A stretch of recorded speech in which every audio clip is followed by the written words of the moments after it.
Good afternoon, everyone. We will begin our webinar. It is now 12 noon Eastern Daylight Time. My name is Dr. Al Rundio. I am a former president of the International Nurses Society on Addictions, and I coordinate the grant project for INSA. This grant is Provider Clinical Support System Medication-Assisted Treatment Grant that is funded by the American Academy of Addiction Psychiatry. We are one of the member organizations that have been funded through a SAMHSA grant. And today we're going to be talking about the treatment of pain in patients with substance use disorders. Before I introduce Dr. Masri and go over a few slides related to the grant, I just want to say that you should have your phone or audio muted so that we don't hear any background noise. Right now we have about 160 people on this webinar, so if you have background noise, it will distract the presenter. I'm going to mute myself as soon as I'm done speaking as well. Also, when you have questions, if you could post them into the chat box, it would be most appreciated, and then we will try to answer as many questions as we can. Dr. Masri will present for about 40 to 45 minutes, and then we're going to allow about 15 minutes for questions, trying to end the webinar on time, which will be around 1 p.m. Eastern Daylight Time. The webinar is being recorded, and it will be available both at the International Nurses Society on Addictions website, as well as the American Academy of Addiction Psychiatry website. Let me introduce our presenter. It's Dr. Alan Masri, who is an addiction psychiatrist. I happen to have the pleasure of working with him where I practice at in New Jersey. He's taught me a lot. He's a wonderful colleague and a wonderful person to work with.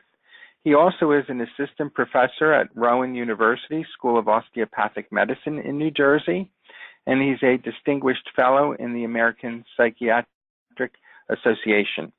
Now, Dr. Masri, if you can advance the slide, I'll cover the next couple slides, and then I'll turn it over to you. So we're going to talk about treatment of pain in patients with substance use disorders.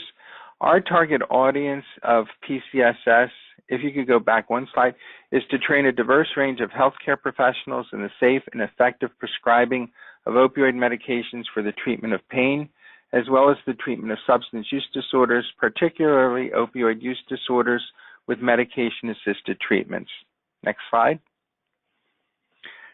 The outline is the scope of the problem for this presentation: chronic pain, assessment of pain, and monitoring of pain. The next slide. And at the conclusion of this activity, you should be able to describe the difference between chronic pain and acute pain, discuss pain in the patient with substance use disorders, and describe one evidence-based intervention for pain in the patient with a substance use disorder. And with that, I will turn it over to Dr. Masri. I'll mute myself, and just remember to post any questions in the chat box. Dr. Masri? Hi, everybody. Can you guys hear me?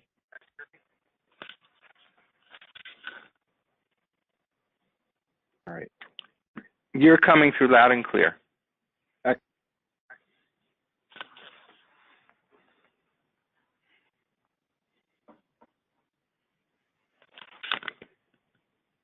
And also, I'm going to talk a little bit about acute pain and chronic pain and get into some of the terminologies as far as differentiating the cause of the chronic pain.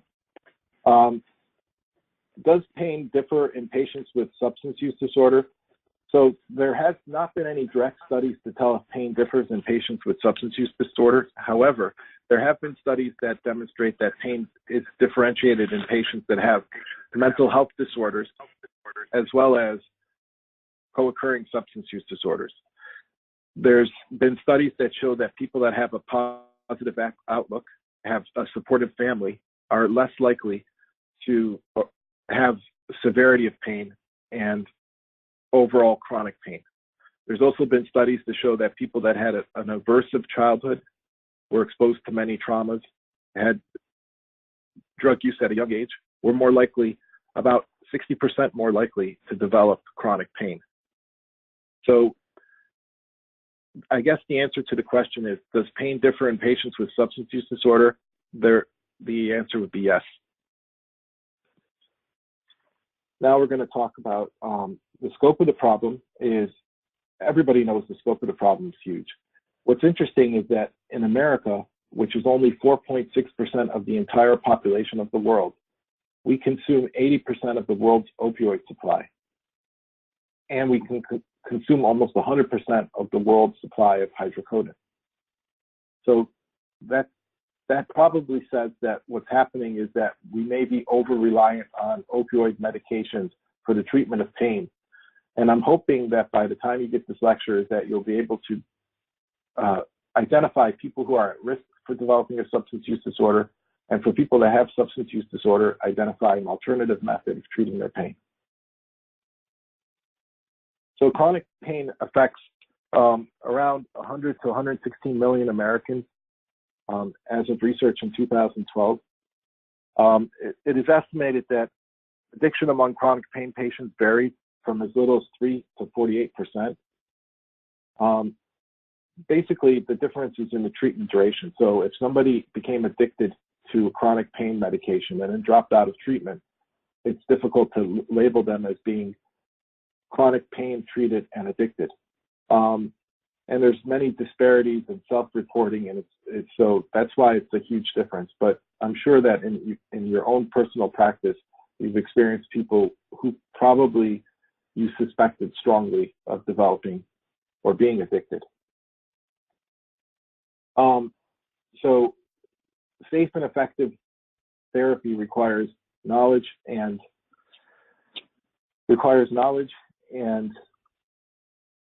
in both the principles of opioid prescribing and the assessment and management of risks. So really, this is heavily on the assessment, but also comfort with using different modalities of pain treatment. So the consensus recommendation is a careful evaluation of patients. And nurse practitioners are unique in that they are able to spend a lot more time with the patient than usually with a regular prescriber. And I work with a lot of nurse practitioners, so the training that they get as a nurse is to really get a detailed history and know your patient. So applying those skills to an assessment of a pain patient can go a long way to prevention of the development of addiction and can help people that have addiction be not prescribed the wrong medication. So when you do the consensus recommendation is the careful evaluation, structured opioid therapy to accommodate and identify the risks, appropriate initiation and titration of opioids, regular and comprehensive monitoring, anticipate and manage opioid-related adverse effects, and then use therapies if possible that target psychosocial factors, and then get a multidisciplinary management team. Ideally, if you'd like to have a psychologist on board for those particular patients.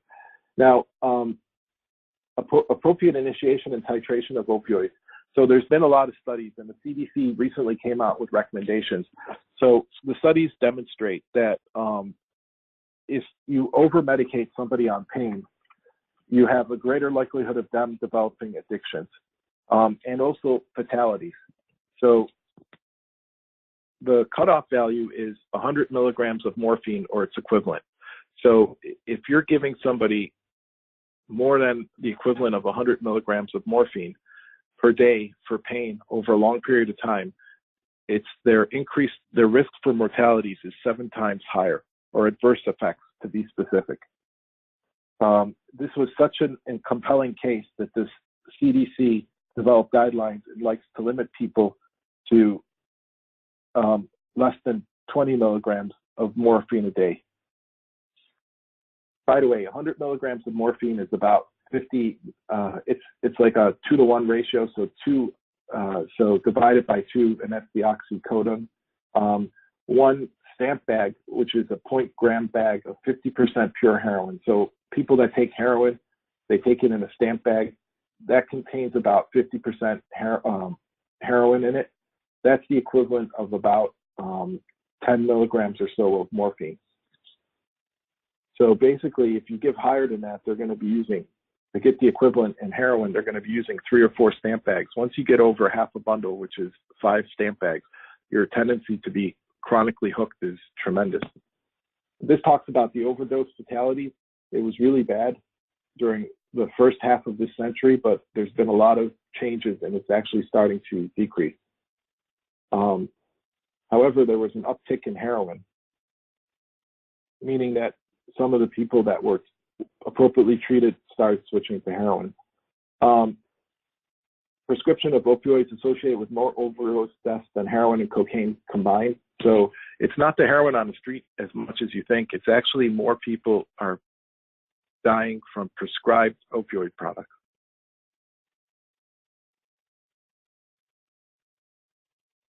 Amazingly, greater than 5% of people in the US 12 years and older use the prescription pain medication for non-medical purposes. This is more than the combined number of using or dependent on illicit drugs. Nearly 80% of heroin users began with prescription opioids. So when prescribing a controlled substance, there's always a concern about misuse, abuse, and diversion. So misuse is when they're taking the medications not the way you want them. Abuse is when they're taking a lot more. Diversion, obviously, is when they're giving it to other people. So a lot of this lecture is going to talk about evidence-based screening tools. That's very important, and getting a history of substance use. And if you find that addiction is present, consideration of detoxification. So let's define first what is opioid dependence. So opioid use disorder, that's the new terminology. Its dependence is frowned upon. The DSM-5 combined abuse and dependence and created the category use disorder, and then delineated on severity. So the DSM-5 substance use disorder requires at least 2 of the following with a 12-month period of time. So if you have a patient and you're suspecting they're addicted, they should demonstrate some of these symptoms. Use in larger amounts or longer than intended. So if they have control issues. So if when you're doing your screening tests and they say they're using the medication more, or some days they're using it not the way you prescribed it, or they're running short of their medication, that could be a use of larger amounts than intended. Or they tell you, you know what, doctor, I tried stopping the medication a couple times, but I found I have to take it back again. That could be an issue.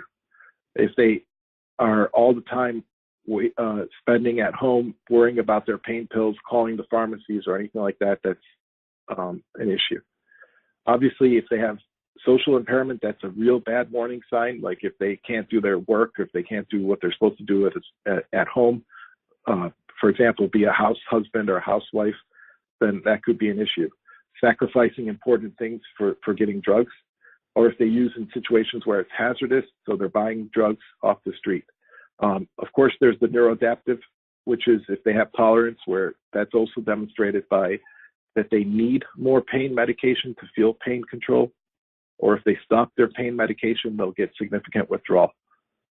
And then you specify it based on severity. So the way to do it is 2, 4, 6. So 2 to 3 is mild, 4 to 5 is moderate, and 6 is or more is severe. So if you have a patient that meets a couple of the criteria, which is mild, that tells you that maybe you can do an outpatient detox and you can get them slowly off of the pain medication and hook them up with a prescriber with a provider that deals with addicted people, or maybe consider medication-assisted treatment. The same is true of moderate, but when you're talking about severe addiction, then it'd be strongly encouraged that they get detoxification in an inpatient detoxification center. In order to assess these things, one is clinical engagement, but the other way is with pen and paper using clinical assessment skills. And remember, people with substance use disorder over-report pain experience for fear of being undertreated. And some of them, conversely, under-report if they feel that they're going to get medications that will result in relapse. So just encourage honesty. We're going to skip this slide. But why do screening tests in general? First of all, opioid use is often undetected. So the patient comes, tells you everything's great, and you might not realize that the patient is developing an addiction. The patient himself might not realize it, that they're developing addiction. Patients would be more likely to be receptive and open and ready to change than you expect. And most patients don't object to being screened by a clinician. and are open to hearing advice afterwards.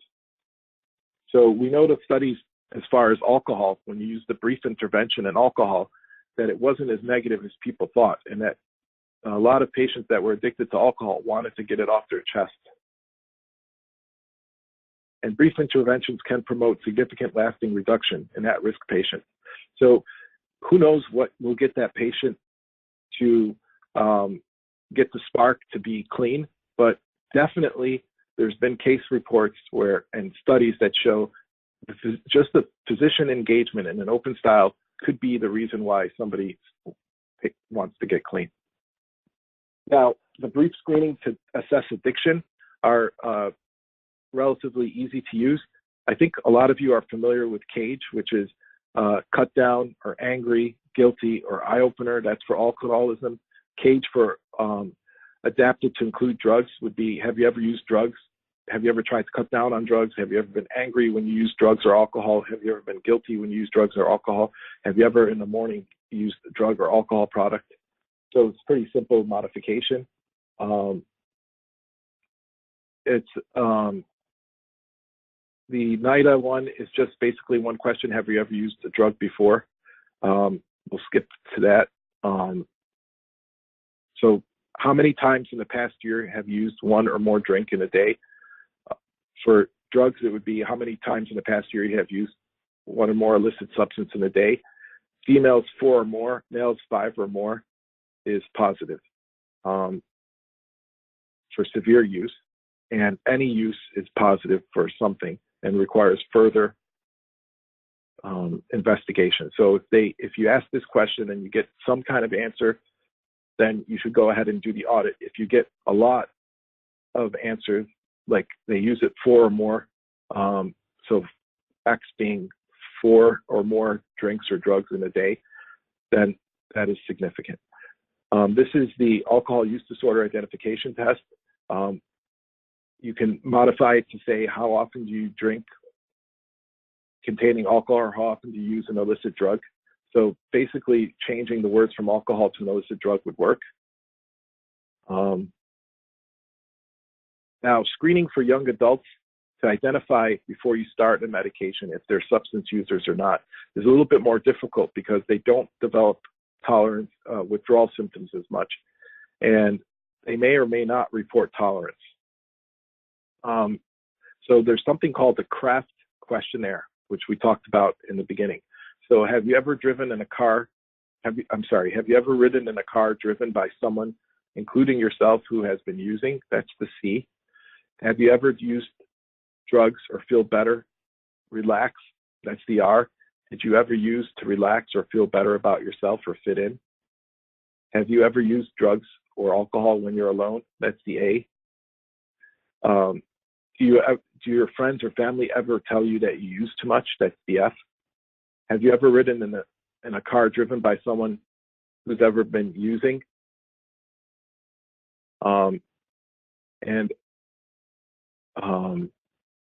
Have you ever forgot things that sorry, that's another F is part of it. So FF is forgot things while you're using. And then finally, have you ever been in trouble when you're using?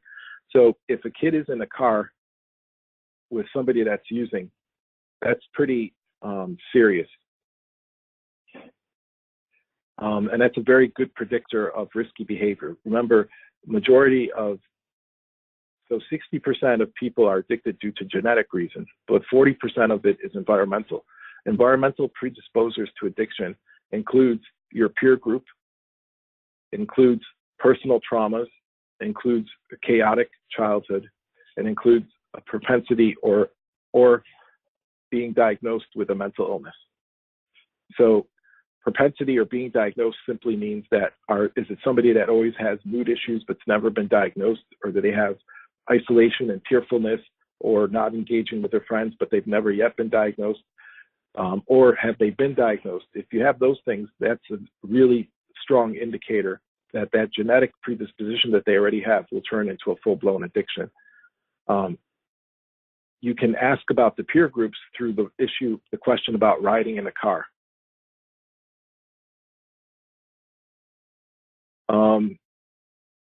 And this is the drug abuse screening test. It's sort of like the audit one that's useful for kids as well.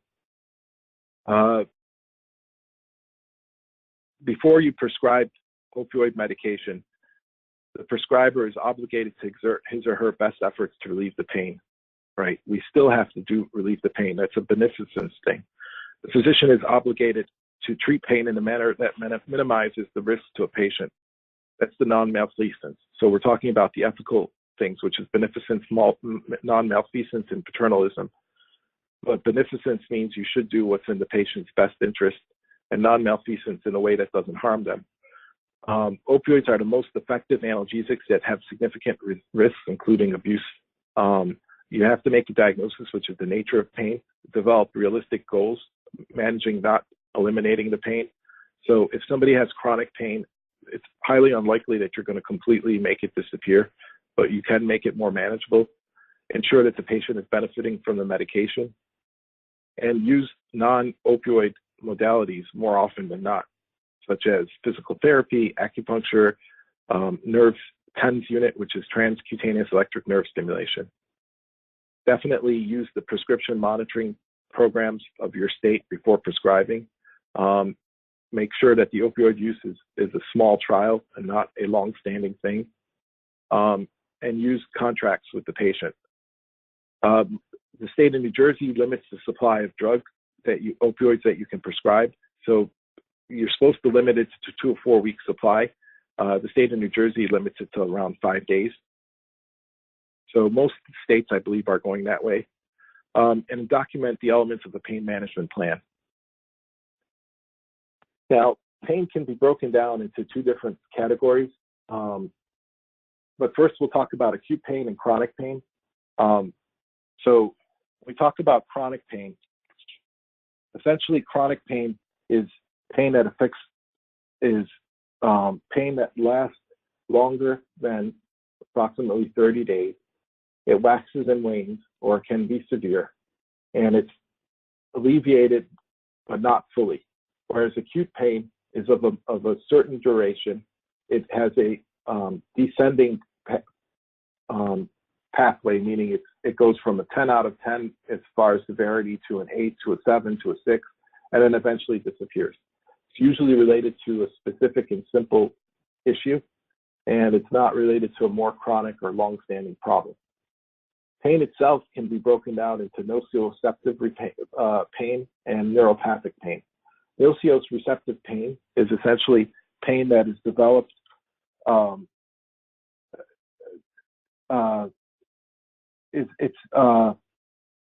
it's pain secondary to tissue injury or tissue pressure. And nociceptive pain can be acute or chronic. So you have an infection. That infection is releasing toxins. The toxins is affecting your nerves. So your tooth is infected.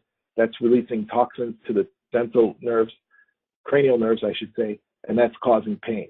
That's acute. It's horrible. It's significant. You treat the pain.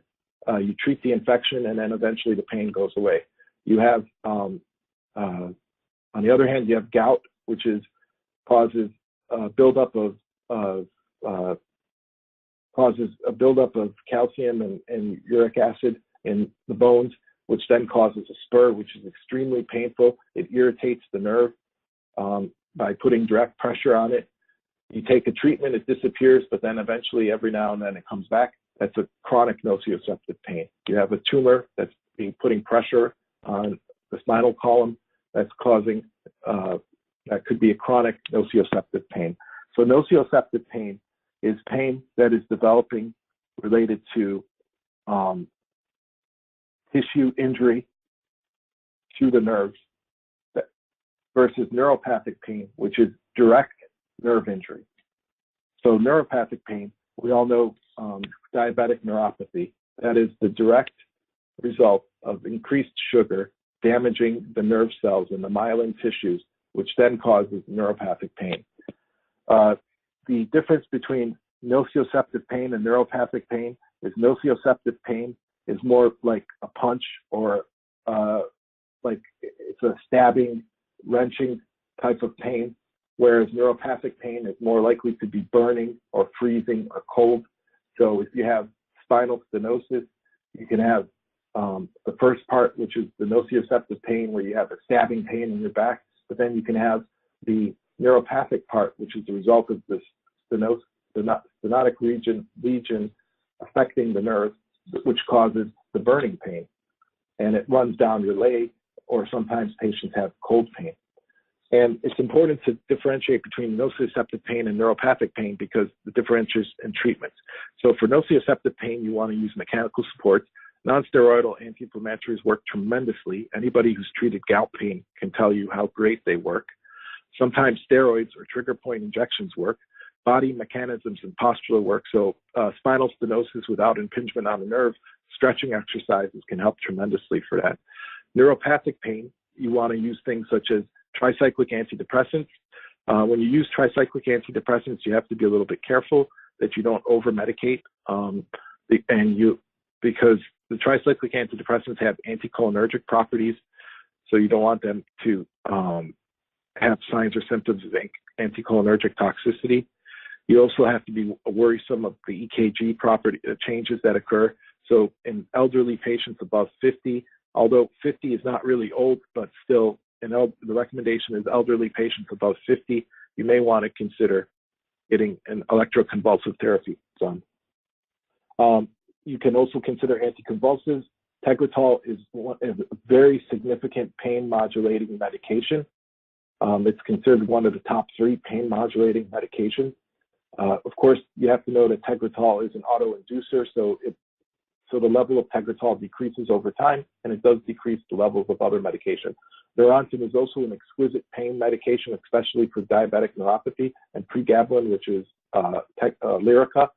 However, there's now case reports that there's significant likelihood of misuse and abuse of this medication, especially when you're getting in doses of 600 milligrams 3 times a day or more. Some patients as little as 300 milligrams 3 times a day can develop misuse issues. So substance abusers may not benefit as greatly from Neurontin. However, if they do have liver problems, you may have to use Neurontin. Surprisingly, alpha-2 adrenergic agonists work. And the reason that is that pain symptoms can come from the peripheral nerve, the spinal cord, the thalamus, and the cerebral cortex. So the thalamus has a significant impact in pain modulation, as well as the cerebral cortex, and this is where these 2 things work. So alpha-2 adrenergic agonists and NMDA glutamate receptor antagonists. Also, ketamine has it has pain modulation, and it hits non-opioid recepting pain receptors. So it does have its own mechanism, but additionally, it can modulate the thalamus and cerebral cortex perceptions of pain. And of course, you have topical things such as lidocaine.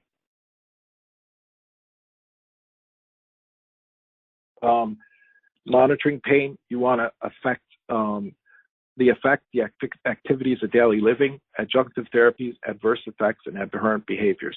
So you want to see how they're doing, the functional effect. Is there grimacing when they're talking to you? Do they have sweats or stuff like that? You want to ask their family members, is it affecting their daily living? Are they able to work? Are they able to do things? You want to assess, are you actually doing the extra stuff, or are you just taking the medications? In other words, are you exercising? Are you doing hot tub therapy? Are you doing stretches? Adverse effects. You want to see if there's adverse effects. Is it too much sedation, constipation? Constipation can be so severe it can cause toxic megacolon. You want to, and of course, aberrant behaviors. And there's some self-administered tests you can get for that. Additionally, you want to do objective studies, which is random urine toxicology. Frequently depends on the level of risk. There's different guidelines for urine drug testing. So the ASAM has developed certain guidelines for urine drug testing. So it should be randomly done, but you should follow up with the patient on a weekly basis. And at the time of the examination, based on your clinical exam and screening, you may or may not consider doing urine drug testing. You don't want to be consistent that every visit you do a drug testing, you want to keep them guessing. If they're at very low risk, it's recommended 3 to 6 months. If they're at high risk, it's recommended weekly. Obviously, if we're talking about substance using patients, that's where we're getting into the weekly. Any greater than that may be non-beneficial and could get you in trouble with Medicare or Medicaid, possibly. Monitoring tools are the addiction behavior checklist that tracks problematic behavior during the current visit and between the visits. One, screen and opioid assessments for patients with pain. So you want to do, so the way I look at it, the SOAP one is the screener and opioid assessment for patients with pain. It's a patient self-assessment that tracks for predisposition to developing an opioid use disorder. So this one is good in the beginning, right? So if you have somebody who's not a substance user, this one is excellent to try to delineate whether or not they're abusing it. The CALM is another good one, the current opioid misuse treatment. It's a patient self-assessment to track apparent medication-regulated behavior later on. So later on, as you're seeing them, you want to see if there's a change, and you can track that change. So they went from, so the questions are, have you used it? Have you found yourself using it more frequently, the pain medications? Have you found yourself worrying about the next refill? Have you found yourself not finding alleviation from the pain? And then also you want to do pain assessments in of themselves and documentation tools. So there's a lot of them out there. Now, when it comes to pain medication of an opioid nature, there are some points that are important to note. Sorry. One second.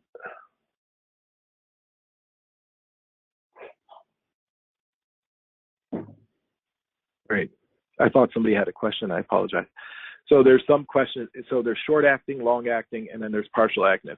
So short acting are a poor maintenance choice far and away. So the study showed that if you have the equivalent of 100 milligrams of morphine or higher, there's a 7-time increased risk of dying. The CDC recommends 20 milligrams or less. That's a very small dose for oxycodone. So if you were to use oxys as a maintenance treatment for chronic pain, you would find that you would get, the management would get away from you and you'd use very high doses. It requires frequent self-administration, which also can trigger addictive behavior. It has rapid onset. So remember, the roller coaster, so one of the mechanisms in which a medication can be addictive is if it has a roller coaster type pharmacodynamic property, meaning it works real quickly and disappears real quickly. So it gets you up and then goes away.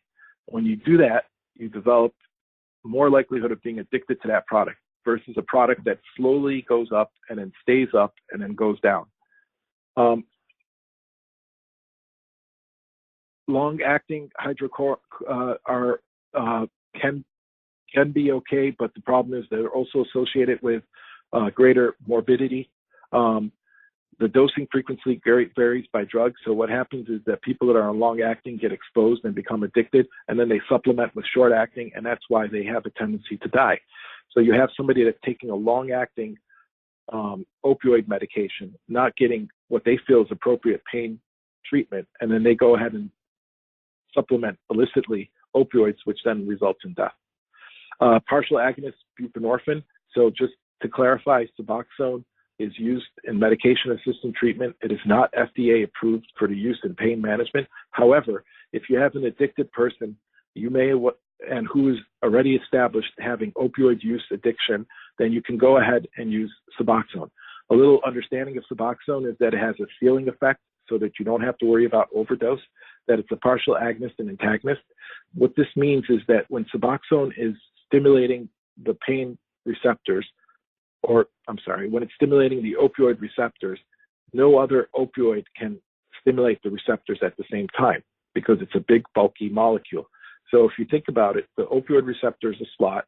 You're putting in Suboxone. It's so big, it completely closes the slot, making it very difficult for other opioids to be able to address, to trigger the slot.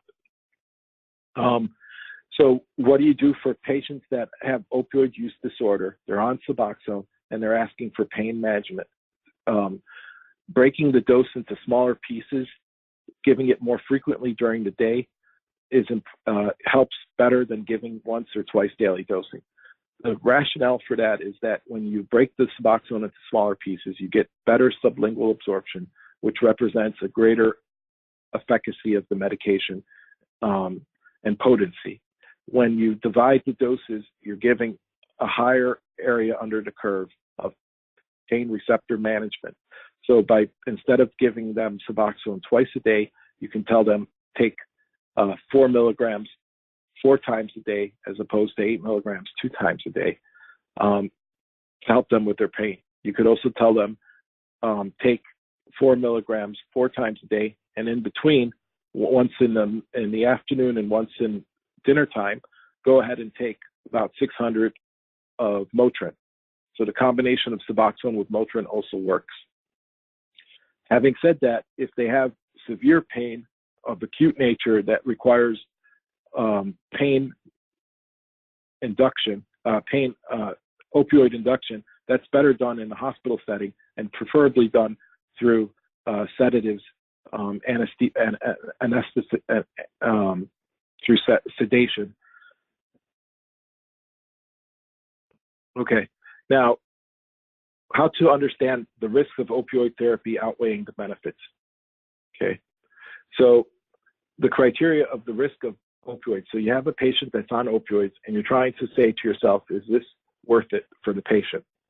So first and foremost, if they're not getting pain management from the opioids that are appropriately prescribed and you're seeing them every 5 days or every once a week, then it's definitely not worth it. If they're having tremendous side effects, of course it's not worth it. If you've switched them an opioid rotation, it didn't work, so you went from a short acting to a long acting, you used one formulation to another formulation and they still have persistent pain, then it's not worth it. If they're calling you and saying they ran out of pain medication, then it's not working. If they fail to make progress, meaning that they went from being able to tolerate not having as much pain medication and using modalities, then it's probably not worth it, or if it got worse. So then what do you do in that situation is you review agreed upon treatment agreement and you start working on getting rid of the opioids. Clarify the continuation of this is for the patient's benefit. So you explain to the patient that what we've established right now is that we've given you opioids. I've tried one type of opioid pain medication. I tried another one. We switched the way you take it. We switched the dosing, and you're not getting better. You're getting worse. You look like you're having a lot of side effects, and you possibly are having addiction to it. In addition, if you have other issues such as they're saying, well, I'm taking it and I'm going to take it, and you find out that they're doctor shopping, then that represents that they developed an addiction, right? So you're establishing at the intervention that you're going to get rid of the opioids. During this engagement, you're also establishing whether or not there's an addiction. And you're establishing whether or not there's an addiction by using the scales that we talked about, or reviewing whether or not they meet the criteria for addiction, which is 2 or more of the criteria of impaired use, risky use, or physiological things, or social issues. So did they have tolerance, withdrawal? Did they have problems meeting obligations? That they lack control because they're constantly asking for refills? Then you've established that they have addiction, and then we'll talk about that. You've established that they did not have an addiction, but you clearly established that the opioids is not useful. Then you talk about a tapering, which is 25 per week. Use comfort meds, Catapress, which is clonidine. There's a new medication that was reestablished. It's called Lofexidine. It just got approved May 12th. It's basically Catapress without the blood pressure issues, and apparently it works very well. Patients tolerate it better. So Catapress does work good for helping for a majority of symptoms, but patients can't tolerate it. And then non-opioid strategies such as physical therapy, psychosocial intervention, cognitive pain management. If the patient is unable to cooperate, so they're not having addiction, and they don't want to do a taper, then you may want to do a 1-month taper for maintenance until admission to a substance use, refer for inpatient treatment, or refer to a higher level of specialty treatment.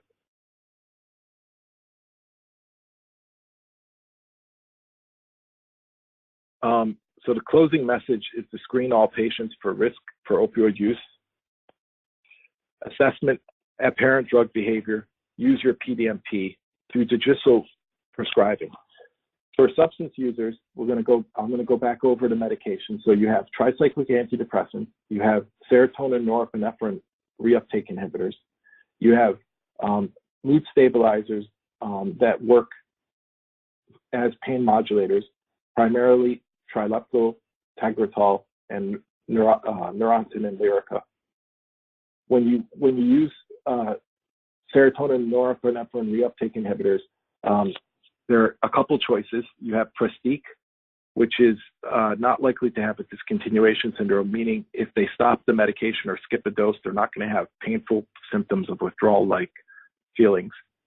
Then there's Effexor, which is very similar to Prestique and doesn't require prior authorization. The only issue with Effexor is that it does have a discontinuation syndrome. And Effexor is 37.5 and 75. Most people need 125, 150 or higher for pain modulation. The other issue with Effexor is that you're more likely to get serotonin syndrome with it, which means that if you combine Effexor with other medications, you have to be careful that that doesn't lead to serotonin syndrome, which can be life-threatening. It's characterized by muscle rigidity, shakes, and aches. It starts off with a fever, and then it can go all the way to a coma. You have Cymbalta. Cymbalta is a serotonin reuptake inhibitor. It doesn't have a discontinuation syndrome. It does have the issue of serotonin syndrome, and it doesn't cause as much blood pressure issues as Effexor does. But it has also been shown to help, especially in patients that have fibromyalgia. It does have an indication for fibromyalgia. You have tricyclic antidepressants, clomipramine. Some of them work better than others. The only issue with tricyclic antidepressants is that when you're 50 milligrams or higher, you have to be careful about anticholinergic side effects. You also have to be careful about cardiac side effects, especially in people that are 50 years old or older. And so it's recommended to do an EKG. When you're going to the mood stabilizers, you have Neurontin. Neurontin is a very good medication. It helps with neuropathic pain in particular. And these medications help for neuropathic pain, but to some extent they help with nociceptive root pain due to the effects on the thalamus and the cortex. Going back to Neurontin, it's very effective. However, there's a lot of case reports in substance users. So people that have substance use disorders, they have a tendency to develop iatrogenic addiction to Neurontin. So maybe that's a medication where you give every 2 weeks and you try to limit the dose to 3 times a day. Lyrica is even worse. By the way, if they have Neurontin toxicity, they can have dissociative episodes, they can have drowsiness, they can have diarrhea symptoms. If you're withdrawing them from Neurontin, they can have a paradoxical dissociative symptom, and they can have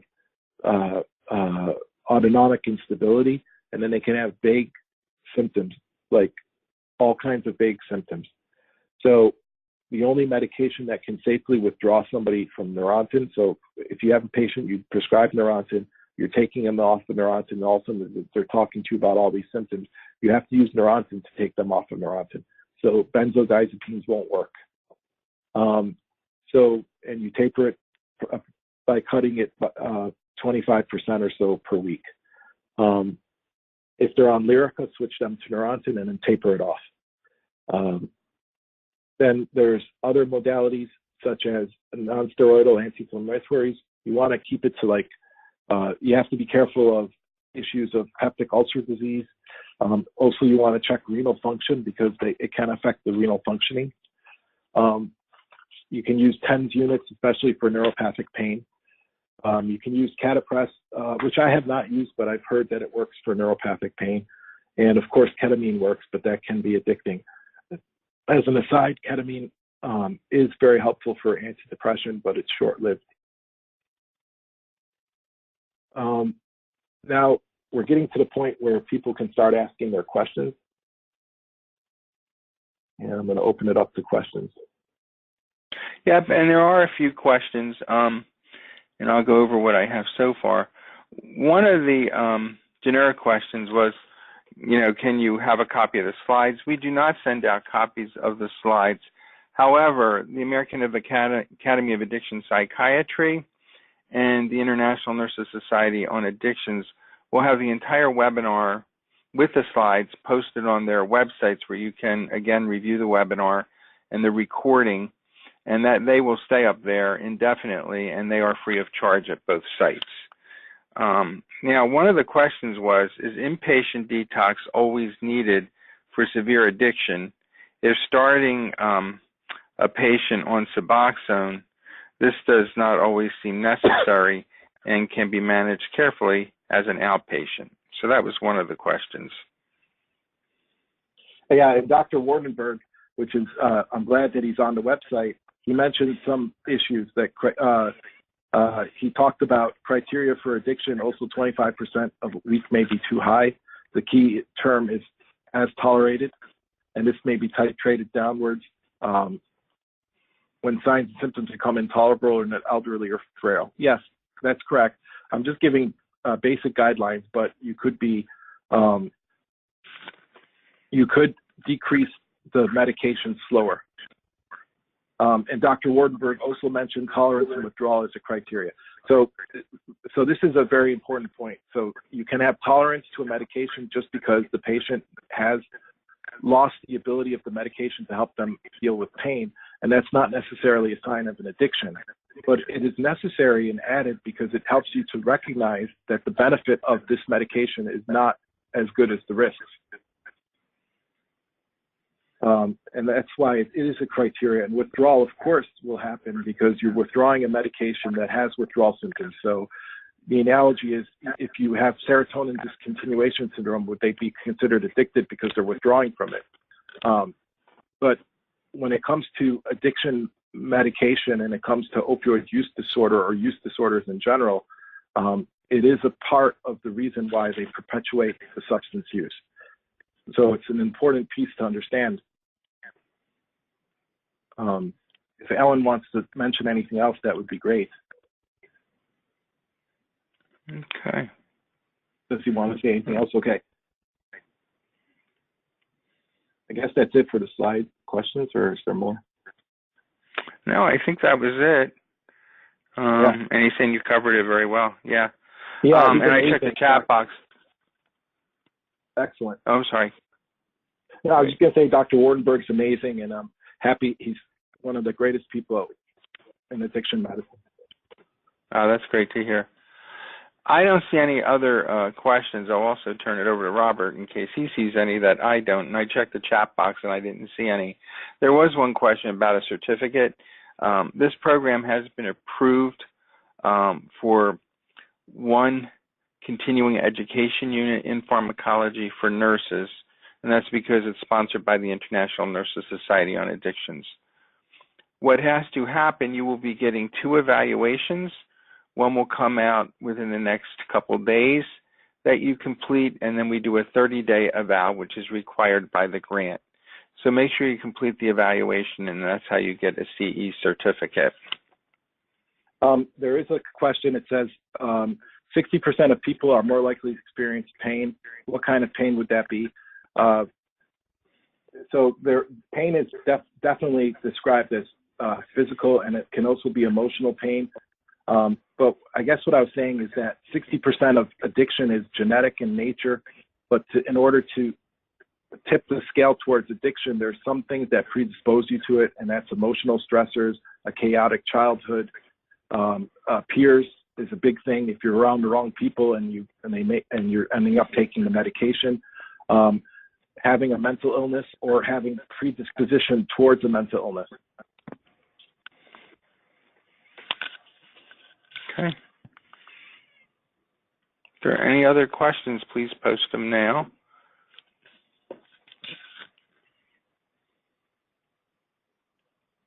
If you're seeing a patient in an acute pain situation who has the disease of substance use disorder and is not in recovery, pain management in an acute setting like that is a brief intervention, discussion of alternative treatments, including Suboxone. Suboxone is very underutilized in those populations. Okay, and did you see the question about PCA? Yes, that's what I was talking about. Okay. So acute severe pain in an inpatient hospital setting, yes, PCA is the best. Not in an outpatient setting. Great.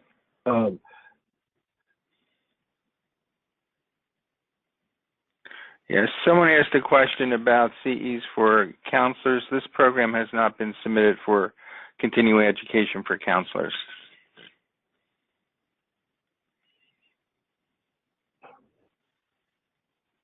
Yes, so there was 2 questions. How do you deal with negative manipulative behaviors of patients? Yeah, and that's a very, so the way to deal with manipulative is to understand that the addiction is a disease that affects both their ability to control their handling of a medication, and also it makes dramatic changes in the prefrontal cortex. And that prefrontal cortex changes their whole way of thinking towards just getting drugs. As human beings, we're ones and zeros, meaning we're harm avoidance and pleasure seeking. Just like computers has ones and zeros, we have everything about us is harm avoidance and pleasure seeking. As a developed human being, pleasure seeking could be helping other people. It could be raising a family.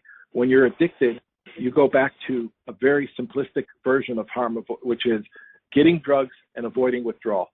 And that means doing whatever it takes. And so to engage these people, I would just keep explaining to them that let me help you, let's go through it, and using motivational interviewing techniques, which is going in parallel to the patient, listening to any clue that they're giving you and sending it back to them. So like they're saying, yeah, my life was ruined by this addiction. That's basically how you address it. As far as the lady that talked about Suboxone tapering, any thoughts? Yes, the tapering should be done very slowly on a 30-day basis. Suboxone is very hard to get off of. I would not want to rapidly taper the patient.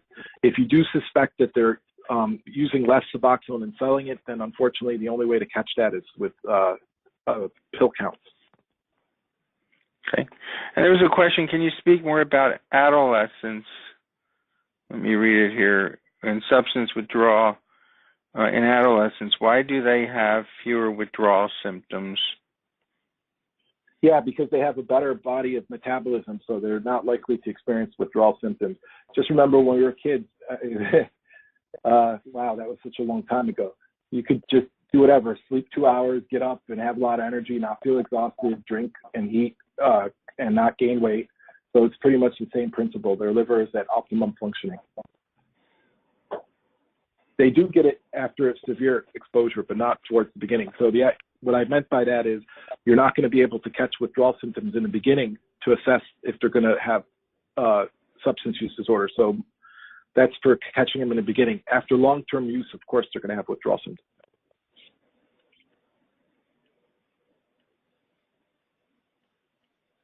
Okay. And nobody saw the slides? That's weird. Yeah. I have a patient with something OUD, maintaining sobriety well on 16 milligrams Suboxone, having radicular exacerbation that is really bad. I escalated dose to 24 milligrams a day, split for analgesia, expecting to taper. Thoughts? Yeah. So also again, doing epidural for her, but they are not helping. So I've had good experience using pain non-steroidal anti-inflammatories, breaking the Suboxone down into 4 times a day. It's not necessary to quickly lower them from 24 to less than that. If they need the 24, they need the 24. That's my thoughts on that. So maybe consideration of non-steroidal anti-inflammatories. If they have neuropathic pain symptoms, the possibility of Tegretol is there, but it does lower the other medication. Or maybe even Trileptal. And John Aldis said, is inpatient detox always needed? Dr. Aldis, the answer is, I agree, it's not always needed. There's outpatient protocols and stuff like that. And as the field of addiction develops, there are ways that you can manage in an outpatient setting. And what matters is that you have a patient that's engaging and wanting to do it. So the benefit of inpatient detox is they have a multitude of ancillary support systems in place which not only just helps them to get detox, but helps them to get better. But if you have somebody that's not really having a substance use disorder and you're doing the discontinuation and tapering, then it's not necessary, if it's mild, to do that in an inpatient setting. Okay.